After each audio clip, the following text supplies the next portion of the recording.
Hey, what's happening? Jason Woodland here with Always the Journey TV.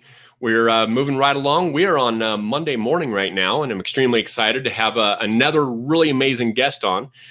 This interview is number 15. So we are literally just moving at lightning speed. We're talking to all kinds of really amazing people, getting all kinds of really good backgrounds, learning about businesses, and learning a lot of really fun tips. The situation today that we're going to be covering is going to be talking a lot about ergonomics.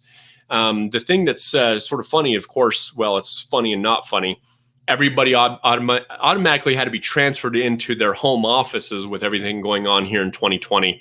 And, me being one of them, I've got an office still, but I've been working out of my home office because my wife is based out of here as well. And my home office had one of those chairs. It was more like a designer style chair, not a office chair. It was really meant to sit in for maybe an hour and a half of the day, not 7 or 8, or like I was in the beginning, 12 to 13 hours a day.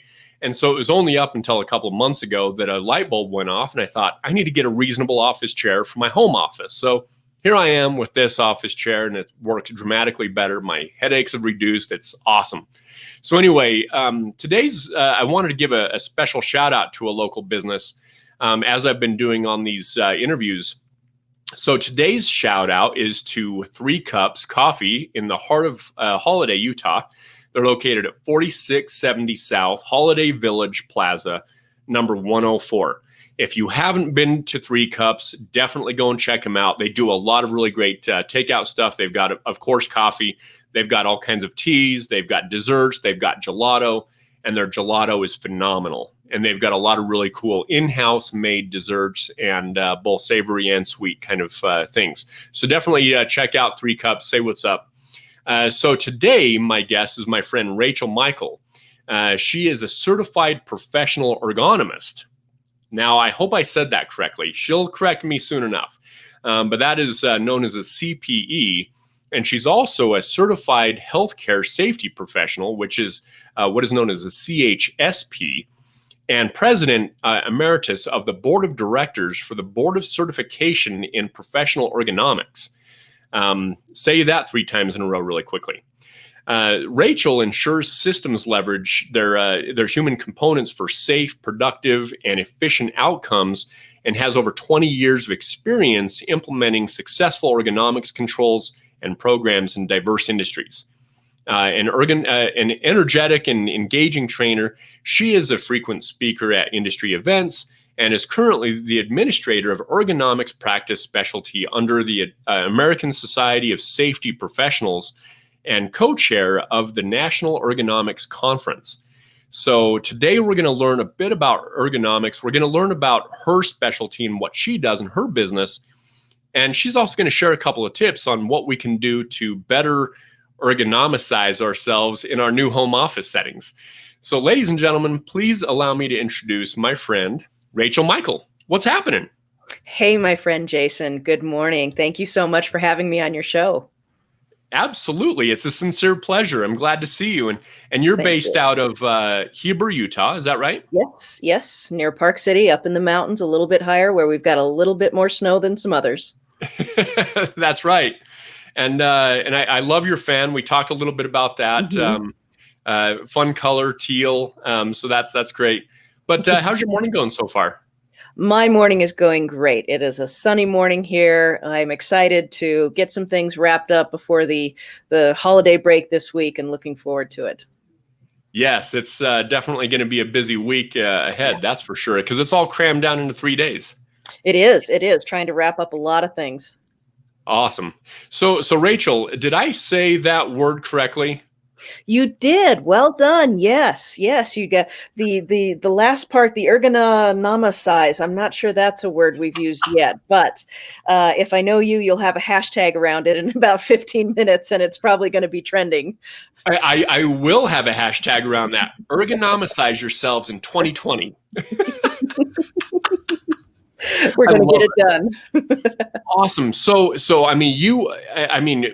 you talk all around the world. In fact, you just barely spoke on a Zoom meeting in Tunisia. Yes. Where? In Tunisia. Tunisia. Wow, Yeah. that's amazing. So how many people were on that call? What was that experience like? Oh, that was a great experience. It's actually from the perspective of multinational organizations that follow different regulatory requirements than some primarily US based organizations. This was a call that focused on Europe, Middle East, and Africa for practitioners in those companies, large global companies, and they are concerned about the increase in screen time use for their employees. So we had a talk on how to mitigate potential risk with using screens, and we're using them a lot right now. Yeah. We also spoke about how to create a performance-based program around ergonomics. Typically in health and safety, you see programs that are specification-based. This means you have a hard line in the sand. For example, you might require fall protection after so many feet or meters high in the air. But Mhm. it's really hard to apply those same programs to ergonomics because ergonomics is about human performance. And it can be hard to measure human performance with a line in the sand type of specification. So we shared with some of these organizations some examples of how you might measure human performance a little bit better than you measure safety metrics. So it was well received. We had a lot of interaction, and it was a great conference to be a part of. Wow, that is fascinating. So Rachel, I mean, you've got a very interesting business and one of the most important businesses because the thing is people don't really know what they don't know, of course, and most people are doing things wrong when I mean, of course, we're really not meant to be sitting for this kind of time anyway, just as the human experience regardless, but the way we lean and sit and do all these things can really have some negative effects on us. But first, Rachel, I want to learn more about like what inspired you to get into this line of work all to begin with. Oh, thank you. That's a great question. I was always interested in STEM, though I grew up in a very small and rural location. I didn't know it was called STEM, and I didn't have a lot of exposure to what STEM careers would be. The closest exposure I had was at my local pharmacy, which was shared space inside the only grocery store in the county. And I worked in that pharmacy as a teenager in high school, and it was the closest thing I could come up with to being in a STEM career. And so when I went to college, I thought I want to be a pharmacist. That's got to be what I can do. And I started studying in chemistry, which is a common background for getting into pharmacology and pharmacy work. And as I got more exposure to potential careers in college, I thought, oh, there's more in STEM than just pharmacy work or pharmacology or medicine. And I made a switch into a program called Material Science and Engineering. As part of that program, I worked with the university and the university healthcare system in biomedical engineering. So we were focused on designing materials that would be used with human bodies. And I found that very, very exciting and very interesting. I really didn't know that there was something you could do as a career that wasn't going to medical school and being a physical doctor, and it wasn't building bridges with concrete. It was really bringing the two together, this Yeah. idea of helping humans and using physical sciences and engineering. And that's how I eventually got into ergonomics. And I have a master's degree in ergonomics from the School of Industrial Engineering. So we study how environments, tools, processes, systems, lighting, sound, forces affect human bodies and human performance, whether it's cognitively, psychologically, or physically. And I found that just to be a really fascinating area of study to learn how we can make designs better using what we know about humans and how many of our designs don't fit what we know about humans well. And people end up getting hurt because of it. Wow. That is ultra fascinating because, and as you know better than anybody, is that companies are usually maximizing for efficiency rather than safety or longevity of whether someone's sitting. I mean, of course, the last 5 years, we're starting to see a lot of like the standing desks or sitting on the ball, or, all these things that people, and some may be sort of a fad, maybe some of them are legit. I definitely think the standing desks are probably really a positive thing. Would you say so yourself? It depends. It depends. Standing is one of 4 recognized working postures. And by recognized, we mean recognized in a document called ANSI HFES 100. And that's the guiding document to designing work postures. So what you've seen in office workstations is this push to get people to stand. But what you're trying to do is just get a change in position. So if you think back to industrial workstations, there had been perhaps a misplaced belief that standing workers were productive workers, and that if you provided rest breaks or allowed anyone to sit down, you would lose productivity. But if you imagine standing for 8 hours, who wants to stand for 2 hours in the line in Disneyland? You want to lean, you want to sit, you want to move. So this idea that you have to choose either standing 100% of the time or sitting 100% of the time is where some of that misinformation lies, that we want to have supportive postures that fit for the work at hand.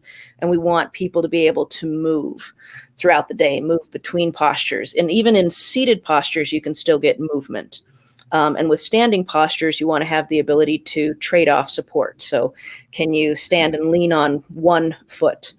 I know Jason will love this. There's some historical references around the idea of standing postures in a number of historical societies, from hunter-gatherer societies up through knights in Europe. We see a triped standing posture being used. So imagine if you're standing guard outside of your village, or if you're standing guard at a castle gate, we had the third kind of pole. So you had a tripod standing. People had to rest. They had to offload their weight from one foot or the other foot, and that tripod standing was one way to do that we have historical reference for as we look at working postures today. Wow. So they were the first ergonomicists. they got the hashtag on it before we even got there. That is ultra fascinating. We actually have the first documented work-related injuries in the 1700s. Really? Mm-hmm. Okay. Yes. Fascinating stuff.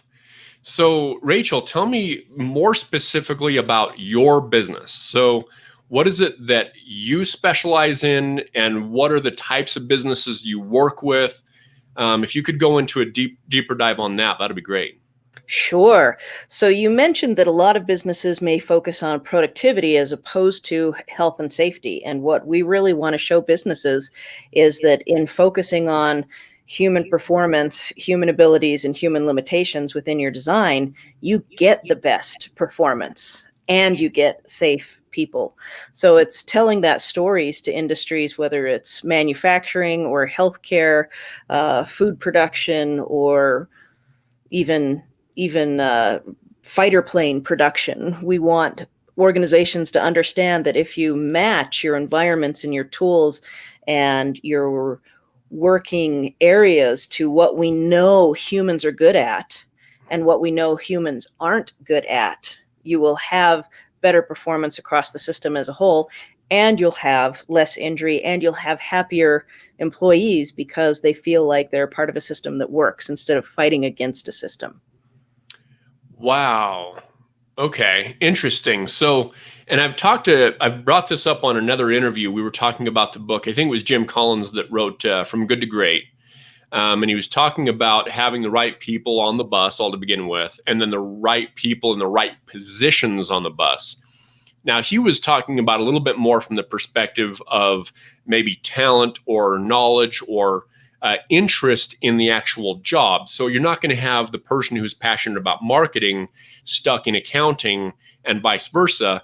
But also from the perspective of the physical being, you need to make sure that the right people are in the right sections of the bus, physically speaking as well, so they can be the most efficient, correct? Sure, it's like that. So I'm sure all of us have been in a system that didn't work. Maybe for you and your wife, do you share a vehicle? Or if you get in the same vehicle after your wife has been in the vehicle, do you think, oh, geez, I've got to move the seat. How can she fit here? This would never, I can barely get in my head. I've hit something. And you think for you, I can barely even enter this vehicle, much less have it fit me and where I need to reach or get to the pedals. And similarly, someone shorter than you might get in a vehicle that has your setting and say, I can't perform in this vehicle. I can't even reach the gas pedal safely. I can't see over the dashboard because the seat is so low. And it's not about saying, well, you're a bad human because you got in a crash when you couldn't see over the dashboard. It was bad design that didn't allow you to see over the dashboard, didn't adjust to you, didn't give you something that allowed you to fit and perform well in it. So instead of blaming those humans for the bad design, it's saying, okay, if I want this person to perform, and let's say the task we're talking about is driving safely, I need them to see the road, I need them to access the pedals, I need them to adjust the mirrors to their height and sight needs, and that's how I get good performance. And if we take that in a system, whether your job is to assemble two parts together or your job is to care for patients, and apply that idea, what does this person need to be as successful as possible? Because they do have the skills, they do have the knowledge. These are the experts. The user at this particular workstation is the one who knows more about it than anyone in a design group or an engineering room. So what do we need to do to make that person as safe as possible, as productive as possible, as comfortable as possible, and really to make them excel in their job? Wow. Okay. Yeah. Because the thing is that even though something may be set up ergonomically speaking for one person, it might be a little bit of a shift for that particular body type or the height or the way they work, and so the ergonomics might look a little bit different from that person. So are you saying that ergonomics is either you're right or you're wrong, or is it sort of a variation for the type of person? That's a great question. There are ways to design for populations, and there are ways to design for an individual. So if you imagine I want to design a chair, I am not going to fit 100% of the population, from our shortest worker to our tallest worker, in one chair. So I have to make cutoffs. I have to say I'm designing a chair that I think fits from here to here. And I understand I'm leaving out this person and this person on the margin. And it's knowing that and then taking that into account as I design other work processes to say, how do I capture this group and this group that I left out of my bell curve in design? So there's a misnomer about ergonomics that once you have something set up once, it never moves from that setup. It's the exact same height, it's the exact same reach distance, and really even for an individual person throughout the day, those measurements can change to allow for greater performance. So for me personally, I know that in the morning, I tend to sit down at my desk and get ready for work, and I'm in what's called an upright seated position. So if you imagine a seat pan and a backrest, I'm basically sitting upright. That's a great position for me to start in. By the afternoon, I am going to be in what's called a declined seated position. So if you have recline is leaning back, declined is actually leaning forward, but it's leaning forward with the support of the chair. If you're someone who tends to perch on the edge of your seat, or by 3 o'clock you've got a deadline and you scoot really close and you're typing, I tend to work like that. So I adjust my furniture to meet that. So that changes the distance I am from the screen. It changes my height a little bit. But if I were to sit down in that position first thing in the morning, it feels really aggressive. I am not ready to work that hard at that point. Exactly. I need to put myself together. I need to prepare a few things. I'm not ready to work like that. But I want my furniture and equipment to be able to support me in that reclined or upright and the declined position. And that's what we want our at-home workforce to see, that there are opportunities for you to have changes in posture and supported changes in posture throughout the day to allow you to get the work done as you do it and to make you more comfortable. Okay, awesome. That's a great tip. I appreciate that. So for my viewers, for someone that is like, gosh, I really need to use that service. Is there such, I know there's no such thing as really too big, because you work on an international scale with large scale corporations. Is there something that's considered too small? No, the interaction that you have with one hand tool, and we can be that minuscule, how you visualize a system, how you process information. So there's nothing that's too small about that human environment interaction. How do you hold your pen or pencil? Yeah. Do you have a left-handed or a right-handed mouse? So there's really nothing that's too small. And we start that small and then say, how does the whole desk fit you? How do the monitors fit? How does the work system fit? How do you fit into the process? What piece do you play here? And then how does the system work for you? Interesting. Okay. So, and are you also saying that the individual that might need some guidance could reach out to you and say, hey, Rachel, I've got this situation. Can you just take a look at it and give me an idea of what to do? Absolutely. This is actually something that we've been doing for over a decade, looking at home office designs and assisting individuals in setting up their office at home or in a workplace to best meet their needs and their fit and what is going to work for them. So a lot of us as humans, we are very well programmed to adapt to poor environments. So you might even not notice. Yeah. We've been thrown into this pandemic. We're working from home. We're trying to make everything work. We're doing our best.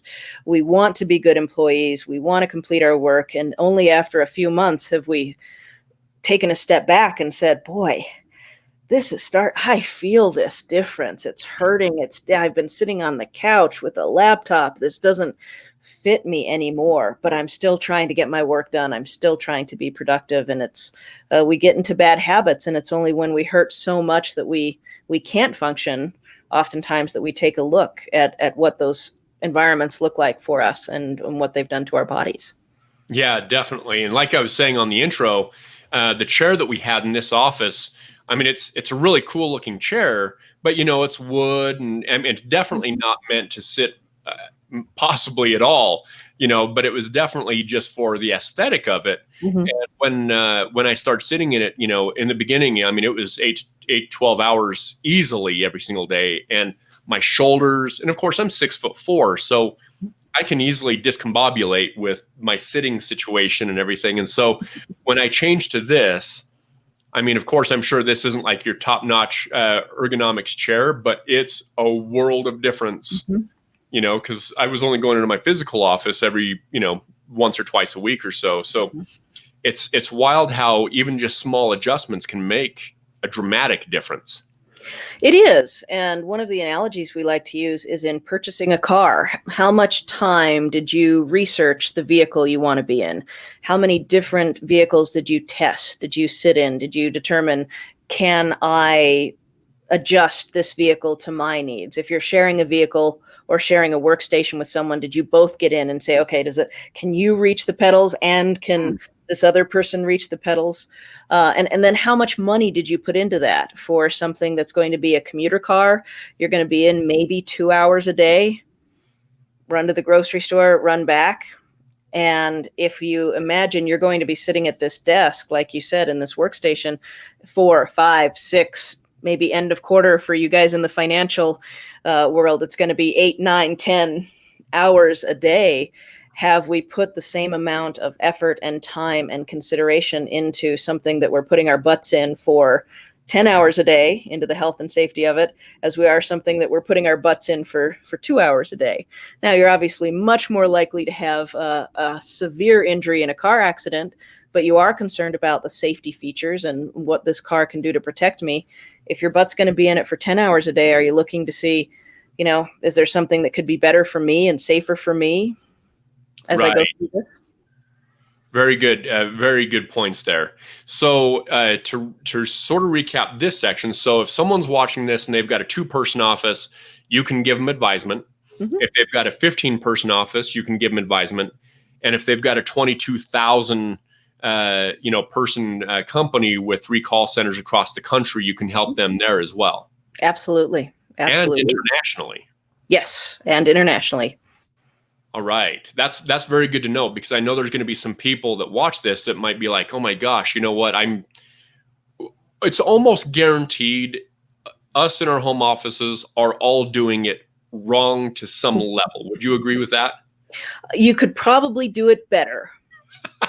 It's not wrong if it doesn't bother you. You know, if nobody's getting hurt, then it's not wrong yet until it does bother you. And pain is a great motivator for change. It is. But would you also agree that you could be doing something wrong now that doesn't hurt and feels good, but since you're doing it wrong, you're going to have negative impacts maybe over a 12-month time frame that you Absolutely. don't see now? Absolutely, absolutely.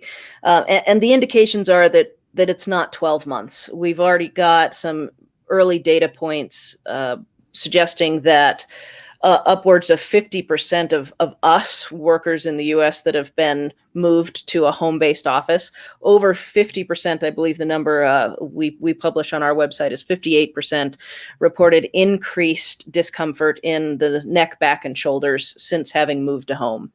That's not surprising given that many employees moved to home workstations with only a laptop.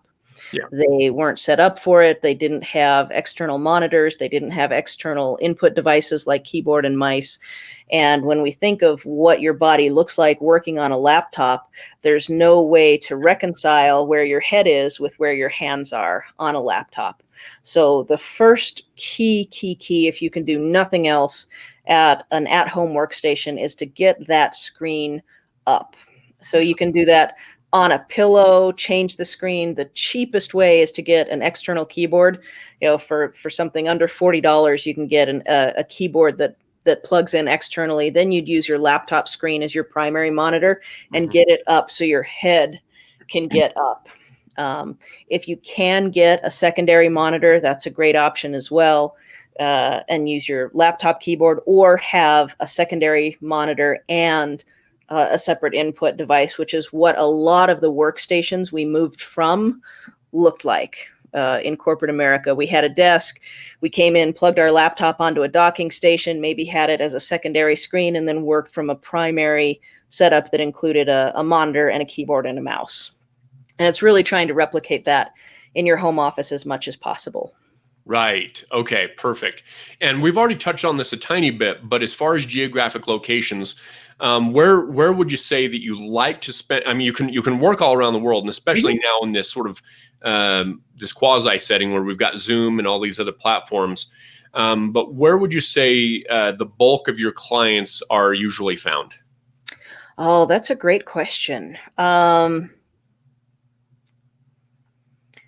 The bulk of our clients, you know, you've seen manufacturing increase across all geographies. Places that didn't have manufacturing have gotten incentives to build medical devices or other areas. Agricultural manufacturing continues to come. So really anywhere where you have a population that has manufacturing or office, the call centers. You've seen call centers follow financial institutions. So you have large call centers in Minneapolis, for example, coming from, you know, an American Express or something like that, where you've gotten concentrations of employees. So really, like you said, the geography is a moot point at this point. We can do these assessments virtually. And when we get back out in the workplace, and we still have been traveling to the workplace with all known safety measures to make changes and make improvements. It really just depends on where a person is working. We've been to some very remote locations as well. We've done ergonomics in Barrow, Alaska, and Kwajalein in the Marshall Islands in the middle of the Pacific. You can be in very remote places. People still have to work. And sometimes in those more remote locations, you don't have as much access to infrastructure that is standard in other locations. So you're trying to have more creative solutions to make it safe for the humans that are working there. Yeah, good point. So I wanted to learn a little bit more. So obviously you can handle all things office. Like, you're literally the master at ergonomics and understanding office scenarios. How about, and I do know that you cover manufacturing kind of stuff as well. What about someone who's watching this and they say, hey, you know what? We're in the process of maybe starting a new restaurant, or even if they start a new restaurant right after this experience that we're currently dealing with, can you give advisement on, let's say, kitchen setup? Absolutely. And we have experience doing that with some of the highest end kitchens in hospitality that you've seen, because just like in manufacturing, you have a process. You have an order that is put in, you have to build something to that specification, and it has to go out. And while there might be a daily special, there's usually variance in each of the orders. This person said no onions. This person needs dairy free. So how do you make sure that the employees are given the tools to do that safely for them, but also for your end users? How do you avoid contamination? Make sure that someone doesn't accidentally grab a contamination product or an allergen product and add it to the restaurant meal that was chosen. Yeah. But also, how do we make sure that our employees can reach what they need to reach, can safely access tools? You've, in your own home kitchen, know how important it is to have sharp knives, to have performance for cutting. But also sharp knives reduce the amount of stress on the body. So if someone's chopping and doing things repetitively, the sharper the knife, the more performance you're going to have, and the less risk to the person you're going to have for injury, even though you'd think, well, it's sharper, maybe there's more cut risk. But when you have a duller knife, you actually can have increased risk because you push harder and change your biomechanics. If you've ever cut into, say, butternut squash, trying to get on top of that, or change how much force you have to give that. So we absolutely go into any process, whether it's a restaurant or a clinic or a new healthcare office, and say, what do you need the end product to look like? And what are the steps that can be done to make sure that that's done safely for the person doing it and the end user? Wow. Okay, that is ultra fascinating, because you're talking about things that you wouldn't even think would have any kind of an impact, but that repetitive motion. Well, it's the same thing. What is it called? Carpal tunnel is repetitive motion. Well, that repetitive motion can also be beyond typing. So yeah, you're like cutting and all that kind of stuff. When a business partner and myself owned a tea company, we had a tea house over in Mill Creek for a period of time. And our kitchen, I mean, you just set it up the way it aesthetically looks good and makes sense. But then when you get into that process, it's very discombobulating. And so what I did is I started timing how long it took to make every single product. And so I could tell my client almost to the second, of course, give or take 3 to 5 seconds, but they would know exactly, because I would know how long it would take me to walk from this section to this section to get this product and this and so forth. And so I almost, not that it was a Six Sigma process by any means, but it was almost the concept of just reducing manufacturer error in that process to make the kitchen more efficient. And especially, and we weren't even a full-blown restaurant. So you're saying you could take a look at a kitchen design and say, hey, aesthetically, this looks great, but from an efficiency standpoint and a safety standpoint, I would recommend maybe putting the fridge here, or a blender here, or your knives in this section, that kind of stuff, right? We have, and we've even done that with the largest coffee shop manufacturer in the world, to look at those efficiencies and how those work, and where people have to reach. There's actually long been a history of Lean, Six Sigma, and ergonomics. In fact, one of the most well-known case studies, it's called the NUMMI case study, is related to ergonomics, and how when you apply lean principles without ergonomics, you can expect very poor results. But if you remember to treat humans as human within your lean processes, you can get exceptional results, exponentially special. I like that. Epically exponential results. And one of the key things you hit on there without even knowing it was awkward postures take more time. So if you have something on a shelf above my head and you say, okay, Rachel, every time this person orders this tea product, you have to reach over your head, stand on your tippy toes, move over. That takes more time than saying, hey, Rachel, here's the top 90% of what people order. Here's all the tools in front of you. Reach, grab, reach, grab, reach, grab. So not only is it safer for me, but it reduces time, and you get that product out the door faster and better for everybody. Okay, that is awesome. I feel like we could literally have this conversation for days because it's Yes. so important, and especially important during this 2020 environment for people to really understand how to have that sustainable actions and sitting and standing and all these types of things as we continue through this. So, Rachel, who does your perfect client look like? So if someone were to watch this video and say, gosh, I maybe have a referral, or like, what does that person or organization look like to you? In the best case scenario, it would be somebody starting that we could have these discussions with from the get-go so that things are planned right. But in most cases, our best client is someone that is feeling pain somewhere.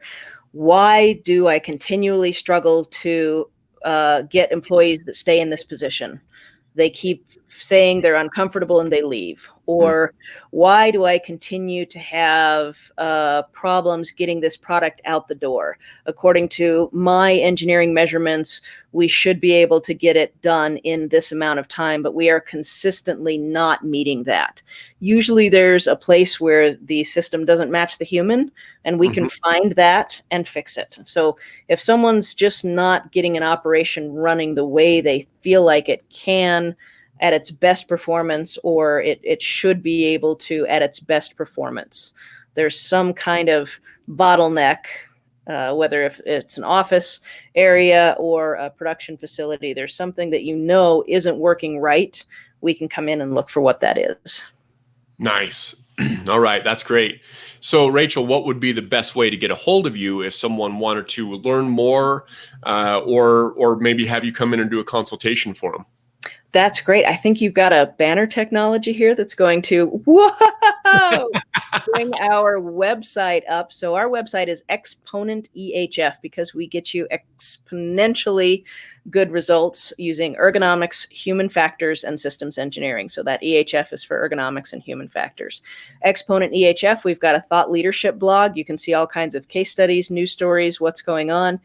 You can reach out to us, comment on the stories. You can email us from there. Let us know what we can do to help you. And a lot of times we can do this virtually, or at least point you in the right direction if we're not the right firm. Oh, that is awesome. Do you do a sort of an initial consultation to find out if that person is someone you can work with and so forth? What does that look like? Absolutely. Absolutely. We'll always do an initial consultation to determine if it's a good fit, if it's the right person, what resources would be needed, set expectations to understand what you expect as an outcome, and if we're the right place. And again, if we're not, we'll try to refer you to somewhere that is producing what you want. But we are always happy to talk to you. Awesome. So let's see here. Oh, I've got something I wanted to show you that I think you'd be proud of. Are those your blue light blocking glasses? Yes. What do you think? I absolutely approve. Thank you. So my biggest problem is remembering to put them on. Yeah. You know what I mean? But I usually don't do them on the videos, but they're great and they're comfortable. And they definitely cut out a lot of those blue rays, right? Is that correct? Okay. Just wanted to make sure that I'm, because remember back in the 80s, they had the blue blockers. Yes. I'm a hip hopper. I wear blue blockers, right? You had, Bono famously say he has to wear the lenses due to so much time on stage with lights that he had damage to his eyes. And that's why you saw him use those colored lenses for so many of his interviews after the fact and that. So fascinating. Yes. Okay. Rachel, tell me now, as we go to wrap up, what is one of your favorite quotes or one of your favorite songs, or both? So you've heard me talk about ergonomics, and what I do with great passion in my work is try to make sure that people don't have to overreach for things, right? The best thing we can do is put tools where people can reach them. But one of my favorite quotes is, but a man's reach should exceed his grasp, else what is a heaven for? I love it. It's a great quote in and of itself, and it Mhm. perfectly matches everything you do. So yes, in physical world, I want you to put things within the reach, make sure the grasp is there. But in the esoteric world, keep reaching beyond your grasp. And I always make sure that my tea is within my grasp. Make sure your tea is, see, you got to have the important tools, those tier 1 tools quickly within your grasp.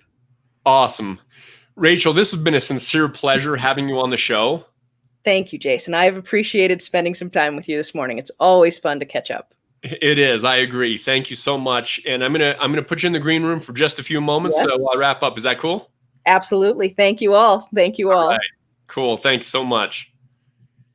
So there you have it. My friend Rachel, you got to reach out to her. She is a wealth of knowledge. Not only is she literally a master in ergonomics, but she is phenomenal with all types of business activity, and she's very well read.